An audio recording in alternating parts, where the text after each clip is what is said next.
साताऱ्यातील संगममाहुली येथे श्री कृष्णा वेण्णा नदीच्या संगमावर दरवर्षीप्रमाणे यावर्षी कृष्णा वेण्णा रथोत्सव मोठ्या उत्साहात पार पडला।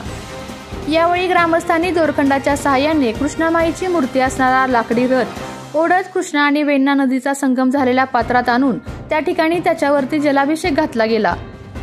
यावेळी त्या ठिकाणी आरती देखील करण्यात आली। छत्रपती शिवाजी महाराज आग्र्याला अडकल्यानंतर त्यांच्या सुटकेसाठी कृष्णामाईला हा नवस बोलण्यात आला होता अशी आख्यायिका असून संगममाहुली या ठिकाणी हा कृष्णा वेण्णा उत्सव 4 दिवस चालतो। यावेळी वेगवेगळे कार्यक्रम देखील घेतले जातात।